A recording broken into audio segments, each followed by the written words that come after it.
오늘 2020년도 마지막 주일 송년주일을 맞이해서 예수님을 붙잡고라고 하는 제목으로 우리 말씀을 듣도록 하겠습니다. 여러분, 고난 없는 인생이 어디에 있겠습니까? 살다 보면 누구에게나 고난과 환난이 찾아오기 마련입니다. 근데 문제가 있습니다. 그 고난의 때에 내가 어떻게 대처하느냐, 거기에 따라서 복된 인생이 될 수도 있고 그렇지 않을 수도 있다는 것입니다. 대개 고난과 환난이 찾아올 때 사람들은 이런 반응을 보입니다. 첫 번째는 의구심을 갖습니다. 내 삶에 왜 이런 고난이 찾아왔을까? 그리고 불평하게 됩니다. 나 그렇게 악하게 살지 않았는데 왜 나에게 이런 어려움이 찾아오지? 이제 그 단계가 지나면 서서히 마음속에 두려움이 엄습해 오게 됩니다. 이 고난이 나와 우리 자녀와 우리 가정과 우리 공동체를 망하게 하면 어떡하지? 두려운 마음을 갖게 됩니다. 여러분, 두려움이라고 하는 것은 사단으로부터 오는 영적인 공격 중에 한 가지입니다. 사단은 우리를 두려움 가운데 빠뜨려서 꼼짝달싹 못하게 만듭니다. 그러나 우리 하나님이 주시는 것은 결코 두려움이 아닙니다. 요한 1서 4장 18절 말씀을 보시면 이렇게 말씀을 하고 있습니다. 사랑 안에 두려움이 없고 온전한 사랑이 두려움을 내쫓나니 그랬습니다. 여러분, 사랑 안에 두려움이 없답니다. 온전한 사랑의 두려움을 내쫓는다고 말씀하십니다. 도대체 사랑이 무엇이길래? 요한일서 4장 16절은 그 사랑을 이렇게 정의합니다. 하나님은 사랑이시라. 우리 하나님의 여러 가지 속성 이름이 있지만 그 중에 우리 하나님은 사랑이시랍니다. 우리가 그 사랑이신 하나님 안에 거하면 두려움의 영은 떠나가는 것입니다. 우리가 살아계신 하나님 안에 거하면 두려움은 떠나가고 대신 우리 하나님이 허락하시는 생명과 평안으로 충만하게 될 줄로 믿습니다. 여러분, 살아계신 하나님 가운데 거하심으로 우리가 처하고 있는 상황을 통해서 사단이 주는 두려움의 영에서 벗어나시고 대신에 생명과 평안과 안식으로 충만하시기를 주님의 이름으로 축복합니다. 고난과 환난을 당하면 첫째는 불평하게 되고 그 불평이 계속되면 두려움에 빠진다고 했는데 그 이후에 또 하나의 문제가 발생을 하게 됩니다. 어떤 사람들은 자기 삶을 스스로 포기하게 됩니다. 나는 안 되나 봐. 내 인생은 안 되고 우리 가정은 안 되나 봐. 자포자기하게 됩니다. 심지어는 자기 스스로 자기 삶을 마무리하는 경우들도 종종 보게 됩니다. 1996년인가요? 7년인가요? 그 IMF가 왔을 때에 사람들이 버티려고 이겨보려고 애를 쓰다가 안 되니까 극단적인 방법을 선택하는 사람들이 얼마나 많이 있었습니까? 그런가 하면 또 다른 어떤 사람들은 그래, 아무도 나를 도와주지 않아. 결국에 이 문제는 내가 해결해야 돼. 누가 나를 도와주겠어? 내가 하는 수밖에 없어. 여러분, 삶을 포기하는 것보다야 100번, 1000번 낫습니다. 하지만 이 부분에 있어서 누구를 의지하는 것이냐라고 질문할 때에 이것은 자기 자신을 의지하는 것입니다. 아무도 나의 도움이 안 돼. 내가 해야 돼. 사람이 자기 자신만을 지나치게 의지하다 보면 어떤 모습이 드러나느냐? 자기 중심적인 사람이 되고 맙니다. 속된 말로 사람이 독해지게 됩니다. 늘 자기 방어에 집중하게 되니까 사람이 공격적으로 그 성향 자체가 바뀌어지게 됩니다. 나를 지나치게 의존할 때 나타나는 현상입니다. 어느 정도 문제의 해결은 될지 모르지만 근본적으로 고난에서 벗어날 수는 없다는 이야기입니다. 무슨 말씀을 드리고 싶으냐? 고난의 때에 나의 결단과 나의 의지도 물론 중요하겠지만, 그러나 나 아닌 다른 누군가를 붙잡고 그분의 도움을 받는 것이 중요하다는 것입니다. 그럴 때 그 대상이 누구여야 하냐, 오늘 말씀의 주제입니다. 지금 전 세계가 코로나19로 인한 전대미문의 고난의 시절을 보내고 있습니다. 처음에는 거리두기 참으로 불편하고 낯설었는데 이제는 적응이 됐습니다. 이제는 어떤 문제가 닥쳐왔냐, 당장에 먹고 사는 문제입니다. 우리 생존의 문제 앞에 지금 빨간불이 켜져 있는 분들이 한둘이 아닙니다. 특별히 자영업을 하시는 분들 너무나 힘겨워하십니다. 이런 예측들이 나오기 시작합니다. 코로나는 영원히 잡히지 않을 것이다.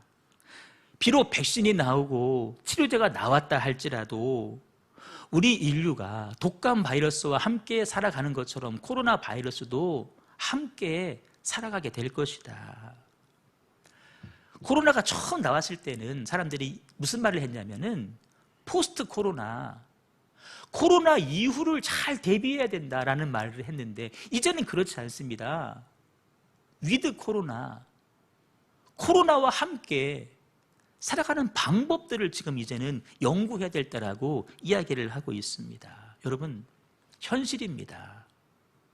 지금 맞닥뜨린 상황입니다. 이건 남의 이야기가 아니라 오늘 우리들의 이야기입니다. 일단 우리의 신앙생활, 우리의 예배생활부터 지금 제한을 받고 있습니다. 말씀드린 바 오늘 오후 결정에 따라서 우리는 지금 이렇게라도 예배를 하고 있지만 이마저도 한동안 중단될 수가 있습니다. 거리에 가보시면 그 상가에 임대라고 하는 글씨가 얼마나 많이 붙어 있는지 모릅니다. 남 이야기가 아니죠. 얼마나 버틸 수 있을까 염려가 되는 상황입니다. 이게 말 그대로 절체절명의 위기 상황을 겪고 있는데 어떤 분이 저에게 말하기를, 목사님 지금은 버티기 모드예요. 버텨야 돼요. 처음엔 그 말에 굉장히 공감이 갔습니다. 그래, 지금은 무조건 버텨야 돼. 여러분, 이런 생각이 찾아왔습니다. 언제까지 우리가 버틸 수 있을까? 물론 버티는 거 중요합니다. 무너지는 것보다 훨씬 낫습니다. 그러나 언제까지 우리가 버틸 수 있을까? 여러분, 버티는 것만으로는 부족하지 않습니까? 우리는 버티는 것을 뛰어넘어서서 이 상황을 극복해 가셔야 됩니다. 우리는 이 상황을 돌파해 가셔야 됩니다. 돌파라는 말이 영어로 브레이크 스루라고 합니다. 스루, 관통하다라는 의미입니다. 그 상황과 현실 앞에서 우리가 대치만 하고 있는 것이 아니라 좌로 우로 우회해서 비껴가는 것이 아니라 브레이크 스루, 그를 뚫고 가는 것입니다. 적진을 뚫고 들어가서 대적의 성문을 파쇄하고 그 중심 한가운데에 요한이시 승리의 깃발을 꽂는 것입니다. 그럴 때 이 문제가 해결되는 것입니다. 무엇이 성패를 좌우할까? 내 의지와 결단으로, 여러분, 우리가 이미 충분히 경험하지 않았습니까? 내 의지와 경험으로 안 되는 일들을 우리가 얼마나 많이 겪으셨습니까? 답은 자명합니다. 내가 아닌 다른 누군가를 붙잡는 것입니다. 그럴 때 그 대상이 누구냐? 나와 같은 인생일까? 그렇지 않다는 것입니다. 오늘 읽은 성경이 그 대답을 주고 있습니다. 본문의 내용은 잘 아시는 내용입니다. 예수님과 제자들이 사역을 하시러 배를 타고 갈릴리 호수를 건너가고 있는데 계속된 사역에 예수님도 지치셨는지 배 고물에서 그만 잠이 드셨습니다. 그런데 웬일입니까? 큰 광풍이 갑자기 불어와서 물이 치밀어 오르는데 배에 물이 가득 차기 시작을 했습니다. 여러분, 그래서 기억할 것이 있습니다. 예, 배를 타고 건너가자라고 말씀하신 분 예수님입니다. 그 배에 지금 예수님이 타고 계십니다. 그럼에도 불구하고 풍랑이 몰려올 때가 있고 배에 물이 찰 수도 있다는 것입니다. 나 교회 다니는데 왜 이런 일이 벌어지지? 그럴 수 있습니다. 인정하셔야 됩니다. 그럴 때 이 예수님의 제자들은 갈릴리 호수에서 평생을 그물질을 하면서 잔뼈가 굵은 사람들입니다. 어떻게 하면 풍랑을 피하는지를 노하우를 알고 있는 사람들입니다. 그들이 예수님 깨우기 전에 가진 노력을 다 해봤지만 문제가 해결이 되지를 않습니다. 얼마나 두렵고 얼마나 공포스러웠겠습니까? 그러나 우리는 이 사건의 결론을 잘 알고 있습니다. 그들이 광풍과의 싸움에서 이기고 승리했습니다. 그리고 마침내 그 다음 사역지인 강 건너편에 무사하게 그들이 도착을 했습니다. 그 이유가 무엇일까? 39절, 8절과 39절에 답이 있는데 우리 큰 목소리로 한번 읽겠습니다. 시작. 제자들이 깨우며 이르되 선생님이여 우리가 죽게 된 것을 돌보지 아니하시나이까? 예수께서 깨어 바람을 꾸짖으시며 바다더러 이르시되 잠잠하라 고요하라 하시니 바람이 그치고 아주 잔잔하여 지더라. 아멘. 주무시는 예수님을 그들이 깨워서 예수님의 손을 붙잡은 것이 해결책이었습니다. 예수님의 손을 붙잡고 예수님에게 도움을 요청한 것입니다. 그랬더니 주가 이 상황을 극복해 주신 것입니다. 여러분, 이 상황 가운데에서 제자들이 한 일이 무엇일까요? 하나도 없습니다. 아니, 굳이 한 가지 한 것이 있다면은 지금 이 배 안에 예수님이 계시다는 사실을 생각해낸 것 하나, 그리고 주무시는 예수님을 깨워서 예수님 도와주세요라고 부탁을 드린 것입니다. 여러분, 인생의 위기, 인생의 풍랑 가운데 우리가 해야 될 일은 다른 것 아닙니다. 다른 인생을 찾는 것 아닙니다. 다른 사람의 도움을 구하는 것이 아닙니다. 내 인생의 배 가운데에 우리 예수님께서 동행하고 계시다. 하나님께서 나와 함께 하시다. 이거를 기억해내는 것입니다. 그리고 그 주님에게 주님 나 어려워요. 주님 나 힘들어요. 주님 나 지금 죽게 생겼어요. 주님 나 좀 도와주세요. 도움을 요청하는 것입니다. 그 부탁을 들으시고 예수님께서 말씀으로 바람과 파도를 잔잔케 해주셨습니다. 풍랑 가운데 뒤집힐 상황에서 그들을 건져 주신 것입니다. 여러분, 고난의 바다, 그것도 광풍이 있는 바다를 혹시 지금 건너가고 계시지는 않습니까? 어떻게 우리가 그 바다를 헤쳐나가겠습니까?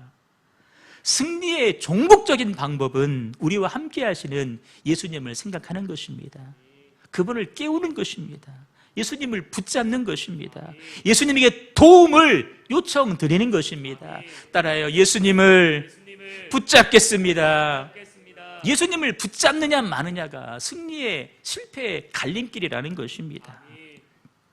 여러분, 예수님을 깨운다고 했을 때 예수님은 주무시는 분이시구나, 조시는 분이시구나, 그래서 우리 상황들을 전혀 모르시는 분이시구나. 아니요, 그렇지 않습니다. 말씀 봤더니 하나님은 졸지도 아니하시고 주무시지도 아니하시는 하나님이시니라. 여러분, 우리를 지켜보시는 주님에게 나아가서 그분의 이름을 부르면서 내 형편과 내 처지를 그분에게 말씀드리는 것입니다.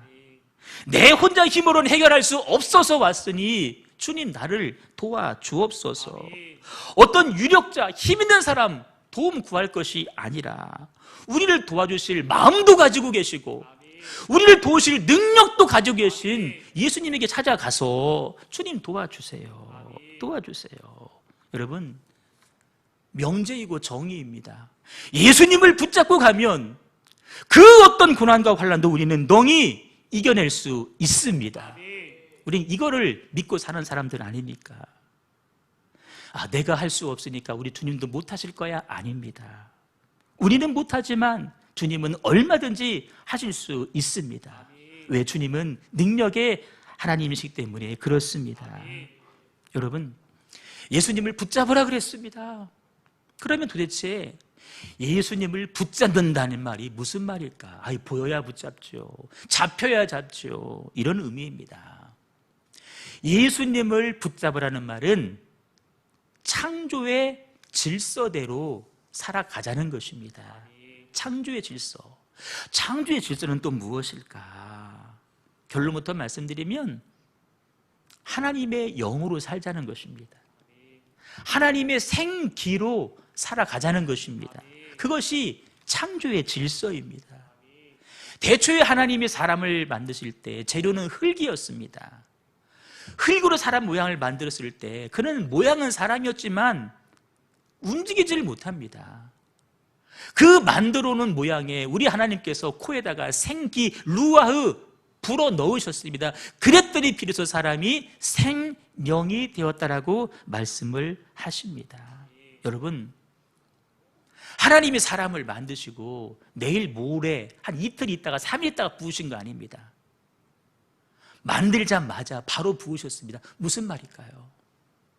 우리 사람은 한순간도 하나님의 생기 없이는 살아갈 수 없는 존재라는 것입니다.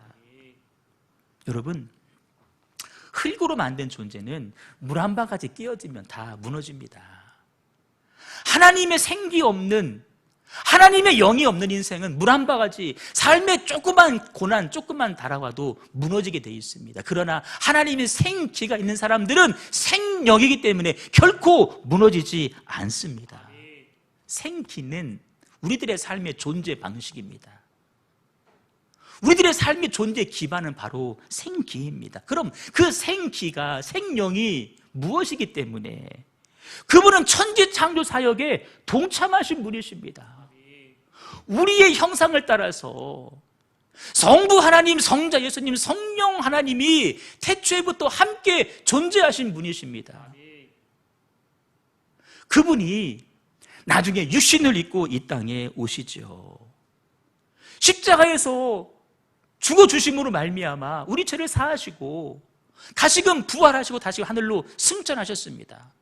그럼 우리 인간은 혼자입니다. 아무도 우리와 함께하지 않습니다. 그래서 혼자 있는 우리를 위해서 하나님의 영을 보내주셨습니다. 그분이 바로 성령님이십니다. 성령님은 오순절에 처음 부어진 것이 아니라 이미 태초부터 하나님과 함께 하신 분이십니다. 결론은 우리가 우리 힘으로 살 것이 아니라 흙인 육체의 힘을 의지할 것이 아니라 우리 안에 불어넣으신 창조의 질서대로 성령의 힘을 의지하여서 오늘을 살아가야 된다는 것입니다. 그것이 뭐냐? 예수님을 붙잡는 것입니다. 여러분, 예수님께서 파도를 향하여 말씀하셨습니다. 꾸짖었습니다. 잠잠하라고, 조용하라고. 만약에 예수님이 60만 가지고 있는 분이라고 한다면 아무리 외쳐도 여러분, 바람이 파도가 말을 듣지 않습니다. 육신 가지고 계신 예수님 안에는 하나님의 영 성령님이 계시기 때문에 바람도 파도도 그 말씀 앞에 순종하는 것입니다. 근데 그 성령이 오늘 우리 안에도 부어졌다고 말씀하십니다. 그럼 뭘까? 우리에게도 창조의 능력이 있다는 것입니다. 우리 안에 놀라운 잠재력이 있다는 것입니다. 놀라운 가능성이 우리 안에 이미 부어져 있다는 것입니다. 어떤 어려움이 와도 우리는 싸워서 이길 수 있다는 것입니다.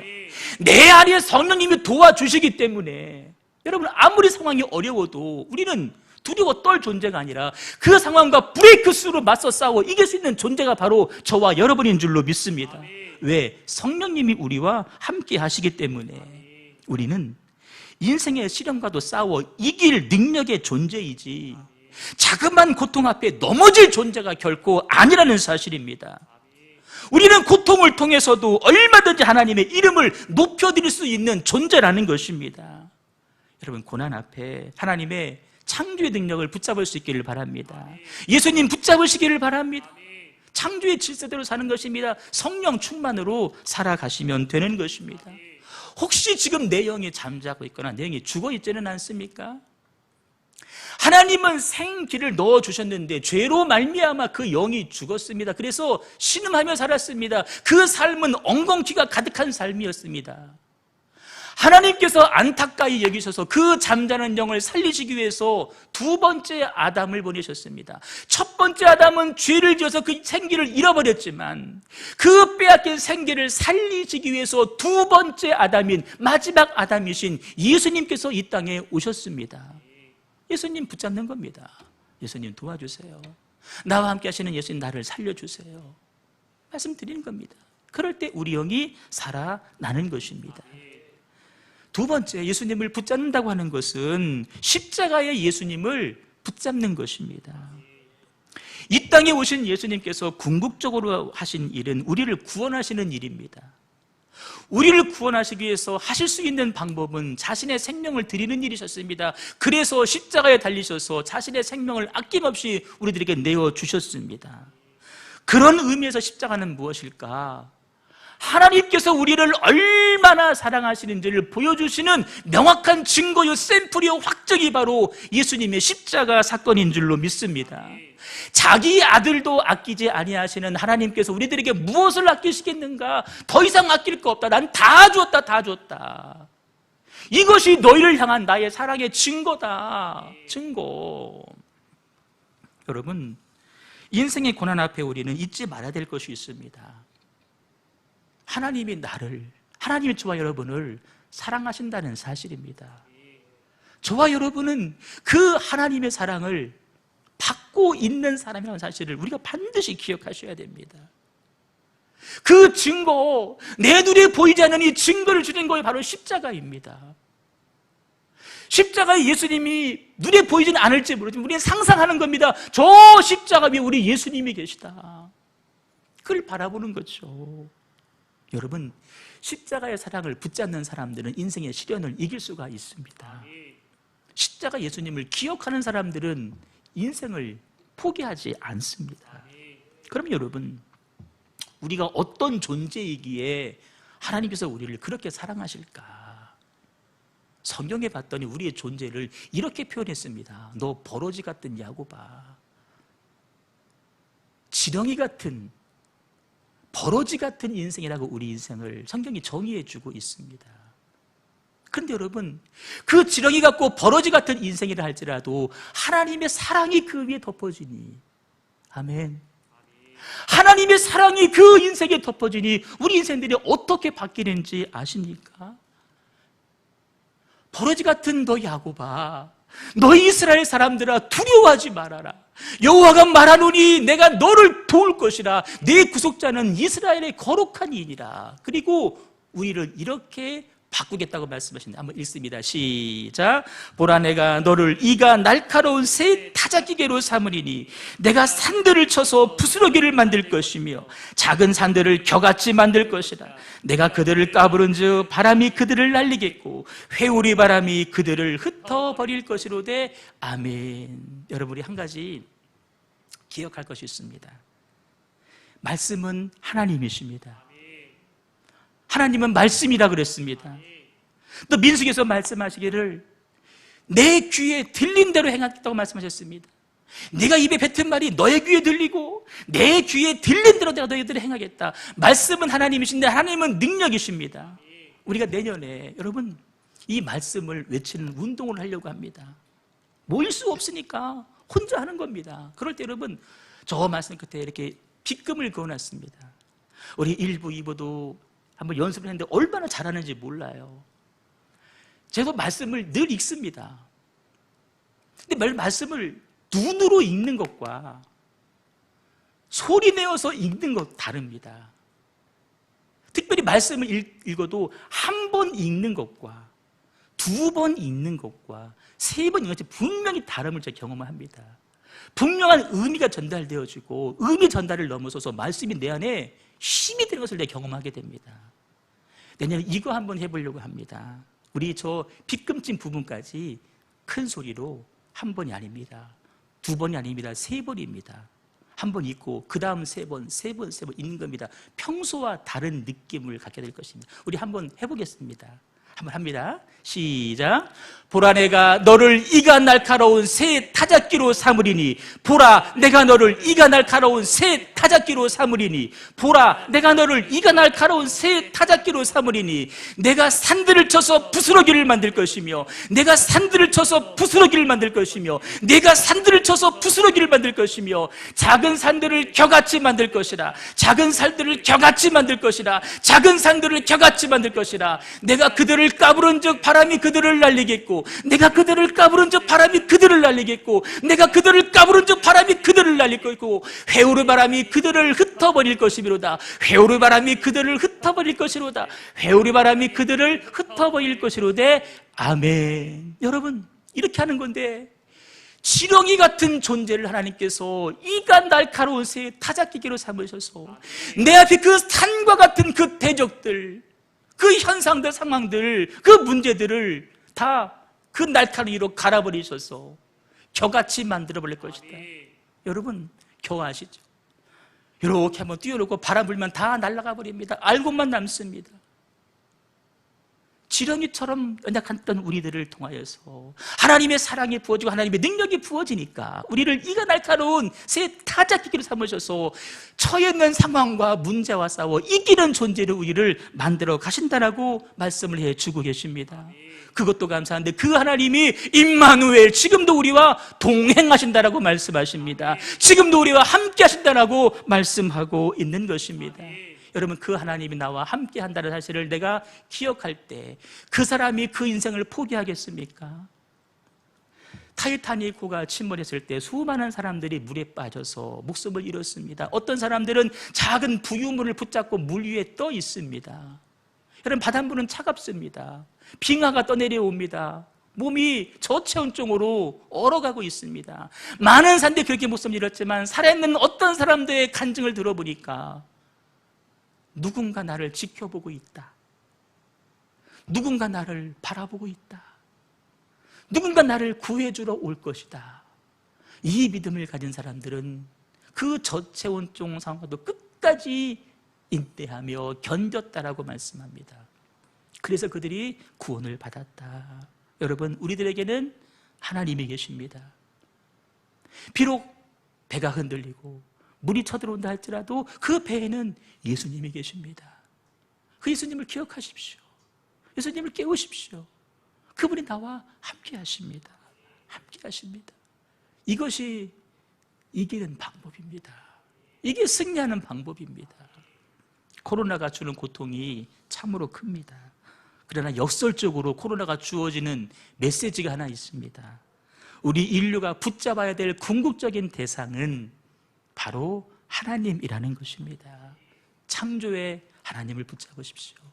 창조의 질서대로 하나님의 영으로 오늘을 살아가십시오. 하나님이 지금도 우리와 함께 하십니다. 그분을 붙잡는 자는 이보다 더 큰 어려움이 몰려와도 넉넉하게 싸워 이기고 승리하여서 그곳에 하나님의 승리의 깃발을 높이 들게 될 줄로 믿습니다. 이 이야기가 저와 여러분, 우리 교회 이야기 꼭 될 수 있기를 주님의 이름으로 축원합니다. 축원합니다. 우리 찬양하도록 하겠습니다.